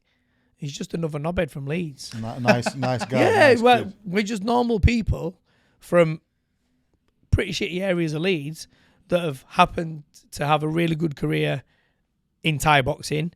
And Liam especially has built a great life for himself from it. He's seminars every week, and he's just come back from Poland this weekend. He's out next weekend again. He flies all over the world every weekend doing seminars. He's got his online website that's flying like 60,000 members or something. Yeah. He's not changed. It's just come from, he's a good fighter. He loves the sport. He's like obsessed with it. And his obsession's never faded in 28, 29 years or whatever. But he's still just Liam Harrison. He's not this some big up on his high horse. You don't he's need not to. big-headed. Yeah, you're not big-headed. We're still just the same idiots from LS9. Do you know what I mean? Nothing's changed. We're exactly the same people. We just happen to be good at fighting, and we just happen to have had a good career, which is, a testament to Richard, our coach, who's managed us amazingly throughout his career. He's made sure we had the right fights at the right time, made sure we got paid the right money, and, he's managed our careers perfectly. We've achieved some great things, and without Richard and the guys at the gym, we'd have never been able to do that. Well, you've passed that on, obviously, yourself, haven't you, onto your students and That's people it, that you and look then after. we try and pass that down to all the others in the gym and the young kids coming through now. Like it's managing people's careers is just as important as being a good fighter. You can be a great fighter, but if you manage wrong and you put in with the wrong fights, it ruins your career. So having that person who can tell you when to do things, rein you in a bit when you're getting a bit too big for your boots, and get you the right fights at the right times, or if you've had a bad loss, like managing your career in that respect is just as important as your training and everything else.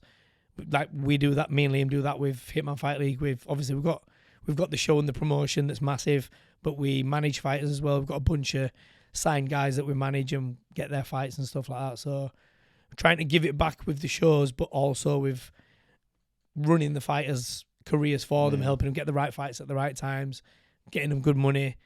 With Hitman Fight League, we've got a connection with One Championship, so we do a wild card. So every show we do, we'll have maybe 3 or 4 fights on the card where they're wild card fights, and the winner of that fight fights on One Championship Friday fight night.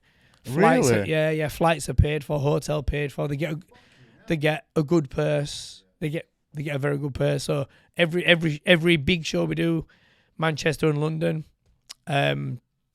we do that. So we'll have we've got a really big card in September.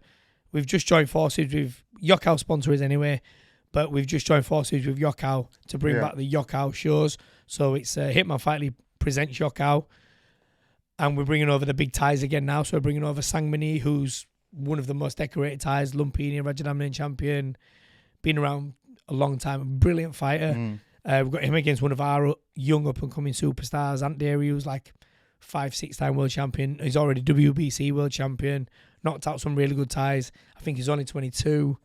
So we're bringing over the good Thais now as well, like big-name Thais like the Yokkao shows used to do about 5 years ago. But on top of that, to start the Yokkao card, this is where it's going to be mad in September. Starting the card is going to be 4 One Championship fights. So we're starting the card with 4 MMA glove fights, sending the winner to One Championship. Then we're going into the Yokkao card, it's fucking huge, man. When is that? September? September 12th at Bowlers. So that'll be massive. And then I would like Yeah. to make it to that. Yeah, come along. Definitely. I'll get you finger passes. You can come along and do some stuff. That would be there. cool, Definitely. yeah. Because I would appreciate that. there's BKFC in September, but I can't remember which date. This is 12, you said. I think 12 September. No, perfect. Saturday No. 12. Yeah. But like if you like what you'll see when you get there, if you look on like some of my clips, the setup we do in Manchester, there's nothing like it in the UK. No one does it like that. We've got I a wanna go there. massive screen, big screens around the ring, screens all over the place, fucking big, everything going off. It's a proper production. A couple of thousand in there as well, making it up. I think we had when Liam fought for the WBC Diamond Belt in March, we had 3,500 in there. We just did a show. So there is atmosphere. Oh yeah, the atmosphere is great. Well, we did. I think we did February was the last Manchester show. We had 3,000, nearly 3,000 in for that. Bit of a saloon, but do you have Thai music on that as well? Yeah. Do you? Oh, you won it, don't you? Not on the one championship fight. Yeah. The one fight is silent, and that's where you can really. Crazy that, isn't it? Is it Japanese when they're fighting silent? Like the crowd are really. Oh yeah, subdued, like it's horrible.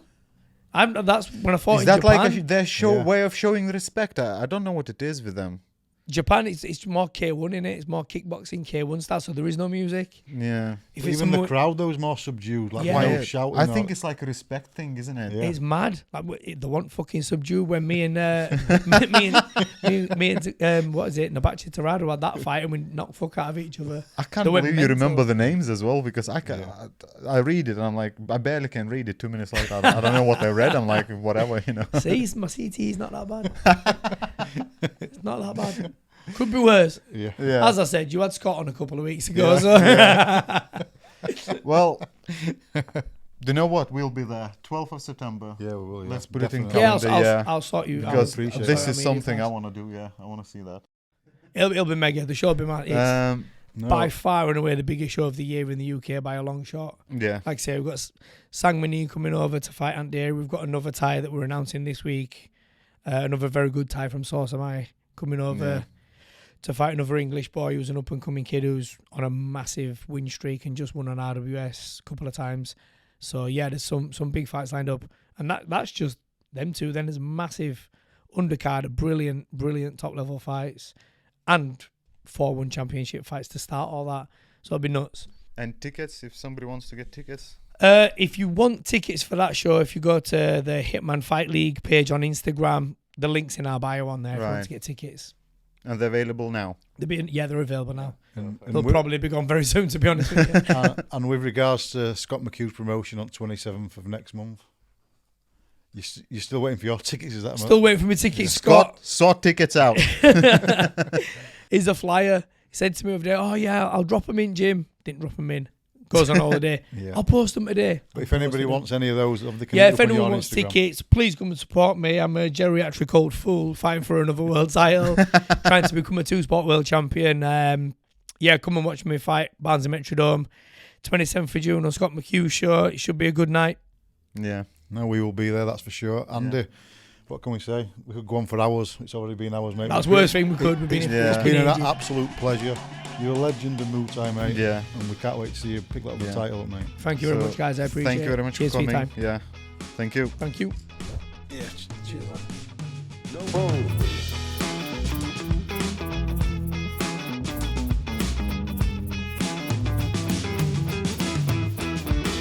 The No Bones Podcast.